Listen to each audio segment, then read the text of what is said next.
Hi friends, welcome back to our channel. ನಾನು ನಿಮ್ಮ ಅಶ್ವಿನಿ. ಎಲ್ಲರೂ ಹೇಗಿದ್ರೆ ನಾನಂತರೂ ತುಂಬ ಚೆನ್ನಾಗಿದ್ದೀನಿ, ಹಾಗೆ ನೀವು ಕೂಡ ತುಂಬ ಚೆನ್ನಾಗಿದ್ರೆ ಅಂತ ಅನ್ಕೋತಾ ಇದ್ದೀನಿ.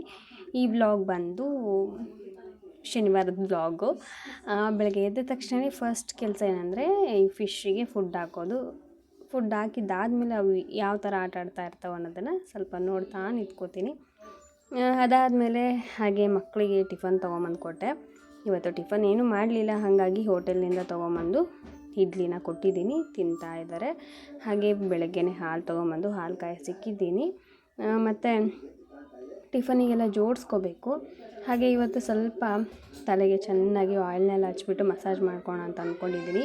ಹೆವಿ ಆಯಿಲ್ ಅಂತ ಅಂತೀವಲ್ಲ ಅದನ್ನು, ಯಾಕಂದರೆ ಇವಾಗ ಬೇಸಿಗೆ ಕಾಲನೂ ಕೂಡ ಸ್ಟಾರ್ಟ್ ಆಗಿದೆಯಲ್ಲ, ಹಾಗಾಗಿ ಬೇಸಿಗೆ ಕಾಲದಲ್ಲಿ ತುಂಬ ಕಣ್ಣುರಿ ಮತ್ತು ತಲೆ ಫುಲ್ಲು ಒಂಥರ ಡ್ರೈ ಆಗಿಬಿಡೋದು ಮತ್ತು ಕೂದಲು ಉದುರೋದು ಅದೆಲ್ಲ ಜಾಸ್ತಿ ಇರುತ್ತೆ.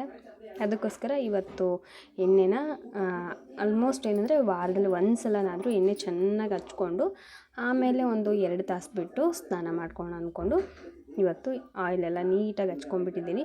ಹೇಗೆ ಹಚ್ಕೊಂಡಿದ್ದೀನಿ ಅಂತಲೂ ಕೂಡ ತೋರಿಸ್ತೀನಿ.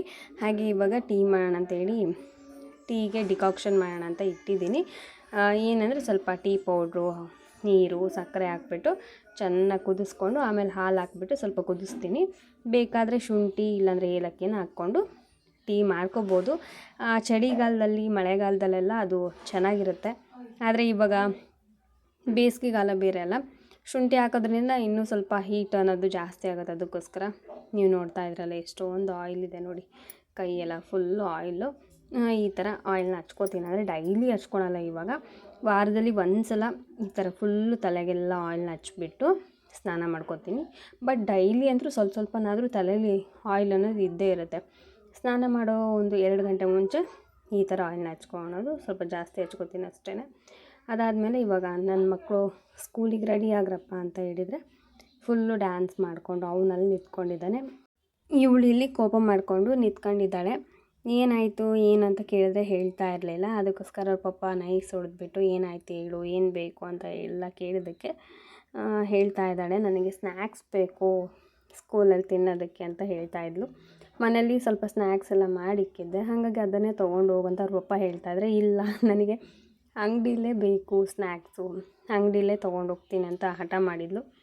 ಸರಿ ಆಯಿತು ಬಿಡಮ್ಮ ಮತ್ತಿನ್ನೇನು ಅಂತ ಹೇಳಿ ಅವ್ರ ಪಪ್ಪ ಕೊಡಿಸ್ತೀನಿ ಅಂದರು. ಆದ್ರೂ ಸ್ವಲ್ಪ ಡೌಟ್ ಅವಳಿಗೆ, ಕೊಡಿಸ್ತಾರೋ ಇಲ್ಲೋ ಅಂತಂದೇಳಿ ಸುಮ್ಮನೆ ನಿಂತ್ಕೊಂಡಿದ್ದಾಳೆ. ಇವ್ರದ್ದು ಏನಂದರೆ ಸ್ಯಾಟರ್ಡೆ ಮಾತ್ರ ಸ್ನ್ಯಾಕ್ಸ್ ಅಂದರೂ ಬೇಕೇ ಬೇಕು ಅಂತ ಹೇಳ್ತಾರೆ. ಆ ಟೈಮಲ್ಲಿ ನಾನು ಬಿಸ್ಕೆಟು ಇಲ್ಲಾಂದರೆ ಏನಾದರೂ ಹಣ್ಣಿದ್ರೆ ಹಣ್ಣು ಕೊಟ್ಟು ಕಳಿಸ್ತೀನಿ, ಇಲ್ಲ ಬೆಳಗ್ಗೆ ಟೈಮಲ್ಲಿ ಏನಾದರೂ ಸ್ವಲ್ಪ ಟಿಫನ್ ಮಾಡಿಸ್ಬಿಟ್ಟು ಕಳಿಸ್ತೀನಿ. ಯಾಕಂದರೆ ಇವರು ಸ್ಕೂಲ್ ಟೈಮ್ ಬಂದು 8:50ರಿಂದ 1 ಗಂಟೆವರೆಗೂ ಇರುತ್ತೆ. ಹಾಗಾಗಿ ಬೆಳಗ್ಗೆನೇ ಸ್ವಲ್ಪ ಟಿಫನ್ ಮಾಡಿ ಕಳಿಸ್ಬಿಟ್ಟೆ ಅಂದರೆ ಮಧ್ಯಾಹ್ನ 1 ಗಂಟೆಗೆ ಬಿಡ್ತಾರಲ್ವ, ಅಲ್ಲಿವರೆಗೂ ಸ್ವಲ್ಪ ಹಸಿವಾಗಲ್ಲ, ಸ್ವಲ್ಪ ಸುಮ್ಮನೆ ಇರ್ತಾರೆ. ಅದಕ್ಕೋಸ್ಕರ ಇವಾಗ ಅವ್ರ ಪಪ್ಪ ಅವಳಿಗೆ ರೆಡಿ ಮಾಡಿ ಕರ್ಕೊಂಡು ಹೋದರು. ಅವ್ರನ್ನ ಕಳಿಸ್ಬಿಟ್ಟಾದಮೇಲೆ ನಾನಿಲ್ಲಿ ಉಪ್ಪಿಟ್ಟು ಮಾಡೋಣ ಅಂತೇಳಿ ಉಪ್ಪಿಟ್ಟು ಮಾಡ್ತಾಯಿದ್ದೀನಿ, ನನಗೂ ನಮ್ಮ ಮನೆಯವ್ರಿಗೂ. ಉಪ್ಪಿಟ್ಟು ಅಂದರೆ ಇವಾಗ ಸ್ವಲ್ಪ ಟೊಮ್ಯಾಟೊ ಎಲ್ಲ ಹಾಕಿದ್ದೀನಿ. ಲಾಸ್ಟಲ್ಲಿ ಒಂದು ಸ್ವಲ್ಪ ನಿಂಬೆಹಣ್ಣಿನ ರಸ ಹಾಕ್ಬಿಟ್ಟು ಉಪ್ಪಿಟ್ಟು ಮಾಡ್ಕೊತೀನಿ, ರವೆ ಉಪ್ಪಿಟ್ಟು. ಶಾವಿಗೆ ಉಪ್ಪಿಟ್ಟು ಇಷ್ಟ, ಬಟ್ ರವೆ ಉಪ್ಪಿಟ್ಟೇ ಮಾಡ್ಕೊಳ್ಳೋಣ, ತುಂಬ ದಿನ ಆಗೋಯ್ತು ಅಂತ ಹೇಳಿ ಇವತ್ತು ರವೆ ಉಪ್ಪಿಟ್ಟು ಮಾಡ್ತಾಯಿದ್ದೀನಿ. ಚೆನ್ನಾಗಿರುತ್ತೆ ಇದು ಕೂಡ ಬಿಸಿ ಬಿಸಿಯಾಗಿ ತಿನ್ನೋದಕ್ಕೆ. ಇದ್ರ ಜೊತೆ ಸ್ವಲ್ಪ ಮೊಸರು ಇಲ್ಲಾಂದರೆ ಉಪ್ಪಿನಕಾಯಿ ಇಲ್ಲ ಕಡಲೆ ಪುಡಿ ಈ ಥರ ಇರಬೇಕು. ನನಗೇನಂದರೆ ಮೇನ್ ಮೊಸರು ಇರಬೇಕು. ಮೊಸರಿದ್ದರೆ ಉಪ್ಪಿಟ್ಟು ತಣ್ಣಗಾದರೂ ಕೂಡ ತಿಂತೀನಿ, ಟೇಸ್ಟ್ ಅಂತ ಅನಿಸುತ್ತೆ ಅವಾಗ. ಇವಾಗ ನೋಡಿ ಜಸ್ಟ್ ಈಗ ತಾನೇ ಸ್ನಾನ ಮಾಡ್ಕೊಂಬಂದು ಇವಾಗ ಹೇರ್ನ ಡ್ರೈ ಮಾಡ್ಕೋತೀನಿ. ಅಂದರೆ ಫುಲ್ ಕೂದಲು ಒಣಗಿಸ್ಕೋತೀನಿ, ಹೊರಗಡೆ ಹೋಗೋದಿಲ್ಲ, ಬಿಸಿಲಲ್ಲಿ ಒಣಗಿಸಲ್ಲ ನಾನು, ಮನೆ ಒಳಗಡೆ ಫ್ಯಾನ್ ಗಾಳಿಗೆ ಒಣಗಿಸ್ಕೋತೀನಿ. ಮತ್ತು ನನಗೇನಂದರೆ ಮೇನು ತಲೆ ಸ್ನಾನ ಮಾಡಿದಾಗ ನನಗೆ ಹೇರ್ ಬಿಟ್ಕೊಂಡು ಇವಾಗೆಲ್ಲ ಅಡ್ಡಾಡ್ತೀವಲ್ಲ, ಸೊ ಹಂಗೆ ಅಡ್ಡಾಡೋಂಗೆ ಅನಿಸಲ್ಲ ನನಗೆ. ಸ್ವಲ್ಪ ಹೇರ್ ಡ್ರೈ ಆಗೋವರೆಗೂ ಕೂಡ ವೆಯ್ಟ್ ಮಾಡ್ತೀನಿ. ಏನೋ ಒಂದು ಸಿಂಪಲಾಗಿ ಒಂದು ಜಡೆ ಹಾಕ್ಕೋತೀನಿ, ಇಲ್ಲಾಂದರೆ ತುರುಬು ಕಟ್ಬಿಟ್ಟು ಮೇಲ್ಗಡೆ ಕ್ಲಿಪ್ ಹಾಕ್ಕೊಂಡ್ಬಿಡ್ತೀನಿ. ಇದು ನನ್ನ ಒಂದು ರುಟೀನ್ ಅಂತಲೇ ಹೇಳ್ಬೋದು, ಹೇರ್ ರುಟೀನು. ಯಾಕಂದರೆ ನನಗೆ ಅದು ಕಂಫರ್ಟ್ ಅಂತ ಅನಿಸಲ್ಲ. ಹೇರ್ ಬಿಟ್ಕೊಂಡು ಲೂಸ್ ಹೇರ್ ಬಿಟ್ಕೊಂಡು ಓಡಾಡೋದು ಕಂಫರ್ಟ್ ಅನಿಸಲ್ಲ. ಅದರಲ್ಲಿ ನಮ್ಮ ಮನೇಲಿ ಸೀಟಿನ ಮನೆ ಆಗಿರೋದ್ರಿಂದ ಹೇರ್ ಬಿಟ್ಕೊಂಡು ಅಡ್ಡಾಡ್ತಾ ಇದ್ದೀನಿ ಅಂದರೆ ಫುಲ್ ಶೆಕೆಗೆ ನೀರು ಇಳಿದೋಗಿರುತ್ತೆ ಫುಲ್ ಫೇಸಲ್ಲಿ, ಹೇರಲ್ಲಿ ಎಲ್ಲ ಅದಕ್ಕೋಸ್ಕರ ನಾನು ಹೇರ್ನ ಬಿಡೋದಿಲ್ಲ. ಹೊರಗಡೆ ಹೋಗೋದೇ ಬೇಡ, ಜಸ್ಟ್ ಮನೆ ಒಳಗಡೆ ನಾವು ಹೇರ್ ಎಲ್ಲ ಫುಲ್ ಡ್ರೈ ಮಾಡ್ಕೊಂಬಿಡ್ಬೋದು, ಅಷ್ಟು ಸೆಕೆ ಇದೆ ಇವಾಗಲೇ. ಇನ್ನು ಸ್ಟಾರ್ಟಿಂಗ್ ಸ್ಟೇಜ್ ಇದು, ಬೇಸಿಗೆಗಾಲ ಇನ್ನು ಸ್ಟಾರ್ಟಿಂಗು, ಆವಾಗಲೇ ಈ ಥರ ಇದೆ. ಇನ್ನು ಪೂರ್ತಿಯಾಗಿ ಬಿಸಿಲು ಬಂದುಬಿಡ್ತು ಅಂದರೆ, ಬೇಸಿಗೆಗಾಲ ಸ್ಟಾರ್ಟ್ ಆಯಿತು ಅಂದಾಗ ಆವಾಗ ಹೆಂಗಿರುತ್ತೋ ಅನ್ನೋ ಥರ ಯೋಚನೆ ಬರುತ್ತೆ. ಇವಾಗೇನೋ ಮಕ್ಕಳು ಸ್ಕೂಲಿಗೆ ಹೋಗ್ತಾರೆ, ಏನೂ ಕಾಣಲ್ಲ, ಸಂಜೆ ಬರ್ತಾರೆ, ಮತ್ತು ಟ್ಯೂಷನ್ಗೆ ಹೋಗ್ತಾರೆ, ಬಂದು ಊಟ ಮಾಡಿ ಮಲ್ಕೊತಾರೆ. ರಜೆ ಕೊಟ್ಟಾಗ ಅವರು ಕೂಡ ಬಿಸಿಲಿಗೆ ಅವರು ಜಾಸ್ತಿ ಇದು ಮಾಡ್ಕೊಳಲ್ಲ. ಅಂದರೆ ಮನೆ ಒಳಗಡೆ ಸೆಕೆ ಆಗ್ತಾಯಿದ್ರೆ ಅವರು ಮನೆ ಒಳಗಡೆ ಇರಬೇಕಂತ ಅನಿಸೋದೇ ಇಲ್ಲ ಅವರಿಗೆ. ಅವ್ರದ್ದು ಒಂದು ಸ್ವಲ್ಪ ಕಷ್ಟ ಅನಿಸುತ್ತೆ ಅವಾಗ ನೋಡ್ಕೊಳೋದು. ನೋಡ್ಬೇಕು ಅವಾಗ ಏನಾದರೂ ಒಂದು ರೆಡಿ ಮಾಡ್ಕೋಬೇಕು ಮಕ್ಕಳನ್ನ. ಆಮೇಲೆ ಇವಾಗ ನೋಡಿ ನಾನು ಹೇರ್ ಫಾಲ್ ಅನ್ನೋದು ಎಷ್ಟು ಕಂಟ್ರೋಲ್ ಆಗಿದೆ ಅಂದರೆ ತುಂಬಾ ಕಂಟ್ರೋಲ್ ಆಗಿದೆ.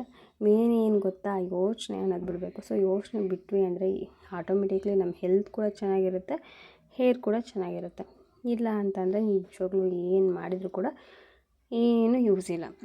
ಎಷ್ಟೇ ನೀವು ಬ್ರ್ಯಾಂಡೆಡ್ ಶಾಂಪು ಯೂಸ್ ಮಾಡಿದರು, ಬ್ರ್ಯಾಂಡೆಡ್ ಆಯಿಲ್ ಯೂಸ್ ಮಾಡಿದರು, ಅಥವಾ ಏನೇ ಒಂದು ಸೆರಮು ಅದು ಇದು ಅಂತ ಏನು ಯೂಸ್ ಮಾಡಿದರೂ ಏನೂ ಯೂಸ್ ಇಲ್ಲ. ಏನು ಹಚ್ತೇನೆ ಜಸ್ಟ್ ನಾವು ತಿನ್ನುವಂಥ ಫುಡ್ಡಲ್ಲಿ ಚೇಂಜಸ್ ಮಾಡಿಕೊಂಡು ಹಾಗೆ ಸ್ವಲ್ಪ ಯೋಚನೆ ಏನಾದರೂ ಕಡಿಮೆ ಮಾಡಿಕೊಂಡ್ರೆ ಆಟೋಮೆಟಿಕ್ಲಿ ಹೇರ್ ಗ್ರೋತು ಚೆನ್ನಾಗಿರುತ್ತೆ, ಹೇರ್ ಫಾಲು ಕಂಟ್ರೋಲ್ ಆಗುತ್ತೆ. ಇವಾಗ ನಾನು ಹೇರ್ನ ಒಣಗಿಸ್ಕೊತಾ ಇದ್ದೀನಿ. ಏನಂದರೆ ಬಾಚಣಿಕೆ ಎಲ್ಲ ನಾನು ಟಚ್ ಮಾಡಲ್ಲ. ಇವಾಗ 3/4% ಎಲ್ಲ ಹೇರ್ ಒಣಗಿದೆ ಅಂದಾಗ ಆವಾಗ ಸಿಕ್ಕಿ ಬಿಡಿಸ್ಕೊತೀನಿ. ಇವಾಗ ಹಸಿ ಇದ್ದಾಗ ಸಿಕ್ಕಿ ಬಿಡಿಸ್ಕೊಂಡ್ರೂ ಕೂಡ ಕೂದಲು ಕಟ್ಟಾಗ್ತಾ ಹೋಗುತ್ತೆ ಅಲ್ವಾ, ಅದಕ್ಕೋಸ್ಕರ. ಮತ್ತು ಹೇರ್ ಫುಲ್ಲು ಒಣಗಿಸ್ಕೊಂಡು ಅದಾದಮೇಲೆ ಸಿಕ್ಕಿ ಬಿಡಿಸ್ಕೊತೀವಂದ್ರೂ ಕೂಡ ಆವಾಗಲೂ ಹೇರ್ ಕಟ್ಟಾಗುತ್ತೆ. ಅದಕ್ಕೇ ಮಿಡಲ್ ಒಂದು 90% ಫುಲ್ ಒಣಗಿದೆ, 10% ಇದೆ ಅಂದಾಗ ನೀಟಾಗಿ ಅದನ್ನು ಸಿಕ್ಕಿ ಬಿಡಿಸ್ಕೊತೀನಿ. ಮೇನ್ ಏನು ಗೊತ್ತಾ, ನಾವು ಸಿಕ್ಕಿ ಬಿಡಿಸ್ಕೋಬೇಕಾದ್ರೆ ಮೇಲಿಂದ ಬಾಚ್ಕೊಬಾರ್ದು. ಅವಾಗ ಬಾಚ್ಕೊಂಡಾಗ ಹೇರ್ ಅನ್ನೋದು ಗಂಟಾಗ್ತಾ ಮತ್ತೆ ಹೇರ್ ಫಾಲ್ ಅನ್ನೋದು ಜಾಸ್ತಿ ಆಗುತ್ತೆ. ಅದಕ್ಕೆ ಸ್ಟಾರ್ಟಿಂಗ್ ಏನಂದರೆ ತುದಿಯಿಂದ ಬಿಡಿಸ್ಕೊಳ್ತಾ ಹೋಗಬೇಕು ಸಿಕ್ಕನ್ನು. ಆವಾಗ ನಮ್ಗೆ ಈಸಿಯಾಗಿ ಸಿಕ್ ಅನ್ನೋದು ಬೇಗನೆ ಬಿಡುತ್ತೆ, ಮತ್ತು ಗಂಟಾಗಲ್ಲ, ಹೇರ್ ಫಾಲ್ ಕಂಟ್ರೋಲ್ ಆಗುತ್ತೆ. ಅದಕ್ಕೋಸ್ಕರ ಹೇಳ್ತಾ ಇದ್ದೀನಿ. ಹಾಗೆ ಇವಾಗ ಸಿಂಪಲ್ಲಾಗಿ ಫೇಸ್ಗೆ ಒಂದು ಪೌಡ್ರನ್ನ ಅಪ್ಲೈ ಮಾಡಿಕೊಂಡು ಹಾಗೆ ಒಂದು ಹಣೆಬೊಟ್ಟು ಇಟ್ಕೊತೀನಿ. ಈ ಹಣೆಬೊಟ್ಟು ಇಟ್ಕೊಂಡೆ ಅಂದರೆ ನಾಳೆ ಮಾರ್ನಿಂಗ್ವರೆಗೂ ಕೂಡ ಅದು ಕದಲಲ್ಲ. ನಾನು ಫೇಸ್ ವಾಶ್ ಮಾಡಿದರೂ ಕೂಡ ಹೋಗೋದಿಲ್ಲ, ನಾನು ತೆಗೆದು ಹಾಕಬೇಕು. ಅಲ್ಲಿವರೆಗೂ ಕೂಡ ನನ್ನ ಫೇಸಲ್ಲಿ ಹಾಗೇ ಇರುತ್ತದು. ನನಗೇನೋ ಒಂಥರ ಚೆನ್ನಾಗಿ ಅನಿಸುತ್ತೆ ಇದು. ಏನಾದರೂ ಹೊರಗಡೆ ಹೋಗಬೇಕಾದ್ರೂ ಕೂಡ ಕಂಫರ್ಟ್ ಇದು. ನಾವು ಬೇರೆ ಸ್ಟಿಕ್ಕರ್ಸ್ ಎಲ್ಲ ನಾನು ಯೂಸ್ ಮಾಡಿದ್ದೀನಿ, ಅದೇನೆಂದರೆ ಸ್ವಲ್ಪ ನಂದು ಆಯಿಲ್ ಸ್ಕಿನ್ ಆಗಿರೋದ್ರಿಂದ ಒಂಚೂರು ಆಯ್ಲಿ ಅಂತ ಬಂದರೆ ಸಾಕು, ಆಗಲೇ ಉದ್ರೋಗಿರುತ್ತೆ. ಆದರೆ ಇದು ಆ ಥರ ಇರೋದಿಲ್ಲ. ನೀವು ಎಷ್ಟು ಆಯಿಲಿ ಇದಾದ್ರೂ ಫೇಸ್ ವಾಶ್ ಮಾಡಿದ್ರೂ ಕೂಡ ಅದು ಕದಲಲ್ಲ. ಆವಾಗ ನಾವು ತೆಗೆದ್ರೆ ಮಾತ್ರ ಇದಾಗುತ್ತೆ. ಅದಾದಮೇಲೆ ಸ್ವಲ್ಪ ಲಿಪ್ ಬಾಮ್ ಹಚ್ಕೊಂಡ್ರೆ ಮುಗೀತು, ಇಷ್ಟೇ ನಂದು. ಆಮೇಲೆ ಸ್ವಲ್ಪ ಹೇರ್ಗೆ ಒಂದು ಕ್ಲಿಪ್ ಹಾಕ್ಕೊಂಡು ನೆಕ್ಸ್ಟ್ ಮತ್ತೆ ಹೋಗ್ತಾ ಇರಬೇಕು ಕೆಲಸಗಳು. ಏನಂದರೆ ನಾಳೆ ಶಿವರಾತ್ರಿ ಇದೆಯಲ್ಲ, ಸೊ ಶಿವರಾತ್ರಿಗೆ ಏನೇನು ಬೇಕೋ ಅದೆಲ್ಲ ಕೂಡ ಪ್ರಿಪೇರ್ ಮಾಡ್ಕೋಬೇಕು. ಅಂದರೆ ಇವತ್ತೇ ಎಲ್ಲ ಫೋಟೋಸ್ ಎಲ್ಲ ಕ್ಲೀನ್ ಮಾಡಿ ಇಟ್ಕೊಂಡ್ಬಿಡ್ತೀನಿ ಈಗ. ಯಾಕಂದರೆ ಬೆಳಗ್ಗೆ ಬೇಗ ಪೂಜೆ ಆಗಬೇಕು, ಅದಕ್ಕೋಸ್ಕರ. ಮತ್ತು ನಾಳೆನೇ ಎಲ್ಲ ಮಾಡ್ಕೋಬೇಕಂದ್ರೆ ತುಂಬ ಕೆಲಸ ಇರುತ್ತೆ. ಹಾಗೆ ಇವತ್ತು ಮಾರ್ಕೆಟ್ ಕೂಡ ಹೋಗೋದಿದೆ, ಪೂಜೆ ಸಾಮಾನು ಮತ್ತು ಕೆಲವೊಂದಷ್ಟು ಐಟಮ್ಸು ಮನೆಗೆಲ್ಲ ತರೋದಿದೆ. ಅದಕ್ಕೋಸ್ಕರ ಬೇಗ ಎಲ್ಲ ಕೆಲಸನೂ ಕೂಡ ಮಾಡ್ಕೊಳ್ತಾ ಇದ್ದೀನಿ. ಹಬ್ಬದ ಟೈಮ್ ಅಂದ್ರೇ ಹೀಗೆ, ಫ್ರೀ ಅನ್ನೋದು ಇರಲ್ಲ.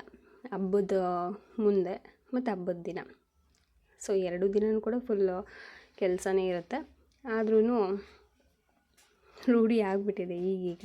ಮೊದಲೆಲ್ಲ ಸ್ವಲ್ಪ ಕೆಲಸ ಮಾಡಿದ್ರೆ ಸಾಕು ಸುಸ್ತು ಅಂತ ಅನಿಸೋದು, ಸೋಮಾರಿತನ ಮಾಡೋದು, ಹಂಗೆಲ್ಲ ಇತ್ತು. ಬಟ್ ಇವಾಗ ಹಂಗಲ್ಲ, ಮಾಡಿ ಒಂಥರ ರೂಢಿ ಆಗಿಬಿಟ್ಟಿದೆ. ಕೆಲಸ ಇದ್ದರೂ ಕೂಡ ಏನೋ ಅಷ್ಟೊಂದೇನೋ ಇದು ಅನಿಸಲ್ಲ. ಇವಾಗ ಹೇರ್ ಕ್ಲಿಪ್ ಹಾಕ್ಕೋತೀನಿ. ಹೇರ್ ಕ್ಲಿಪ್ ಹಾಕ್ಕೊಂಡ್ರೆ ಸ್ವಲ್ಪ ಹೇರ್ ತೊಗೊಂಡು ಆ ಕಡೆ ಈ ಕಡೆ ಇದು ಮಾಡಿಕೊಂಡು ಕ್ಲಿಪ್ ಹಾಕ್ಕೊಂಡು ಹಾಗೆ ಬಿಟ್ಕೊಂಡ್ಬಿಡ್ತೀನಿ. ಸ್ವಲ್ಪ ಡ್ರೈ ಆಗ್ತಿದೆ ಅಂದ ತಕ್ಷಣ ತುದಿಗೆ ರಬ್ಬರ್ ಹಾಕ್ಕೊಂಡ್ಬಿಡ್ತೀನಿ.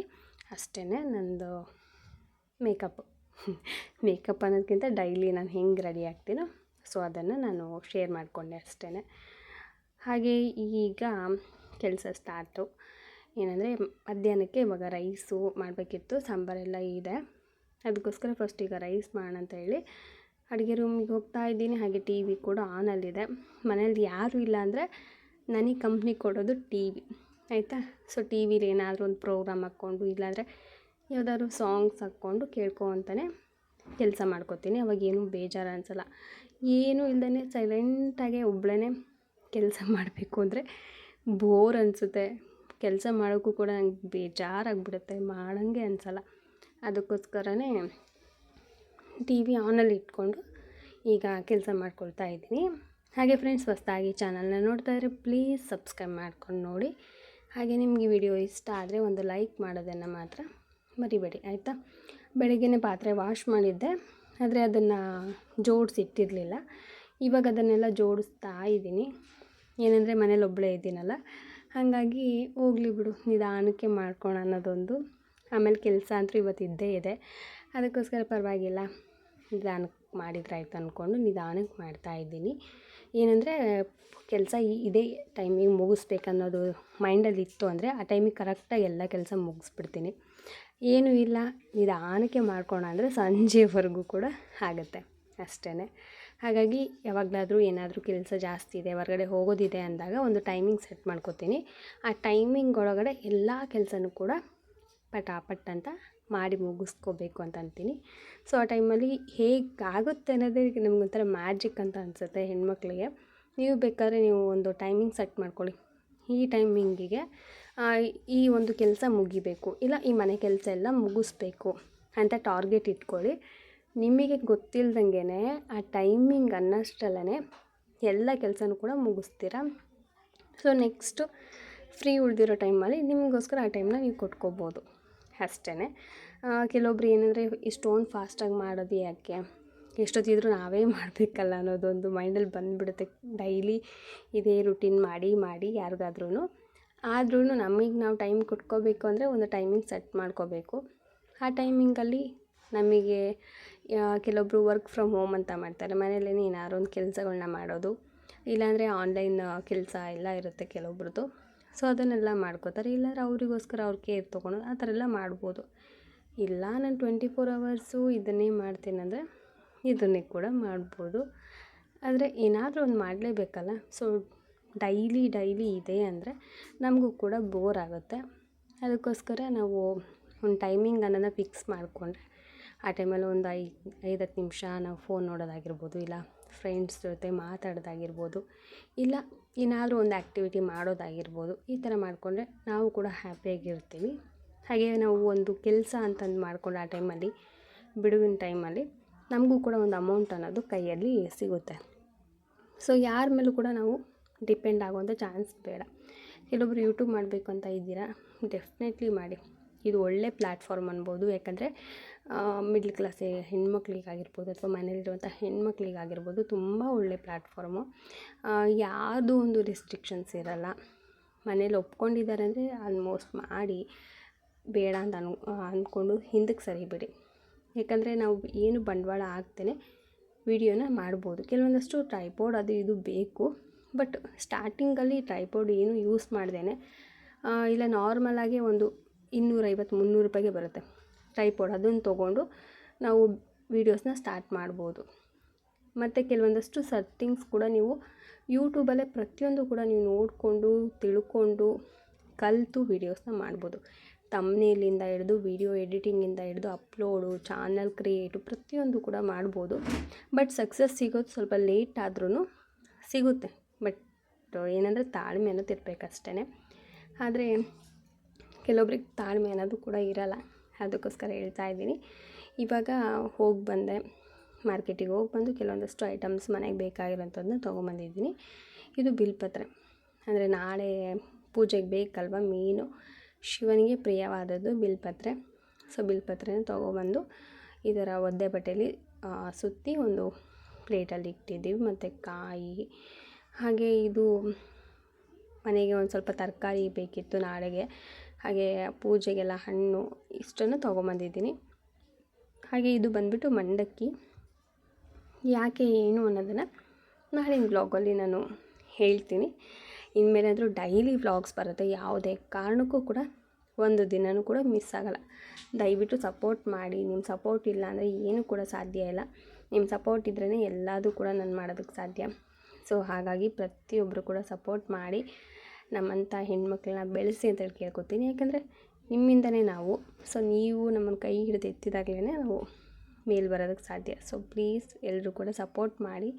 ಹೊಸ್ದಾಗಿ ಯಾರೆಲ್ಲ ಚಾನಲ್ ಮಾಡಬೇಕಂತ ಅಂದ್ಕೊಂಡಿದ್ರೋ ಡೆಫಿನೆಟ್ಲಿ ಮಾಡಿ. ಎಲ್ರಿಗೂ ಕೂಡ ಆಲ್ ದ ಬೆಸ್ಟ್. ಹಾಗೆ ಇದು ಏನಂದರೆ ಖಾರ, ಆಮೇಲೆ ಕಲ್ಲಂಗಡಿ ಹಣ್ಣು ಮೇನ್ ಇದು ಐಟಮ್ಸ್ ಎಲ್ಲ ತೊಗೊಂಬಂದಿದ್ದೀನಿ. ನೆಕ್ಸ್ಟ್ ಇನ್ನೂ ಕೂಡ ತರೋವಂಥದ್ದಿದೆ. ನಾಳಿನ ವ್ಲಾಗಲ್ಲಿ ಏನೆಲ್ಲ ತೊಗೊಂಬಂದು ಏನೆಲ್ಲ ಮಾಡಿದ್ವಿ ಪ್ರತಿಯೊಂದನ್ನು ಕೂಡ ಶೇರ್ ಮಾಡ್ಕೊತೀನಿ. ಓಕೆನಾ? ಇಷ್ಟೊತ್ತು ನಿಮ್ಮ ಅಮೂಲ್ಯವಾದ ಟೈಮ್ನ ನನಗೋಸ್ಕರ, ನನ್ನ ವಿಡಿಯೋಕ್ಕೋಸ್ಕರ ಕೊಟ್ಟಿದ್ದಕ್ಕೆ ತುಂಬಾ ಥ್ಯಾಂಕ್ಸ್.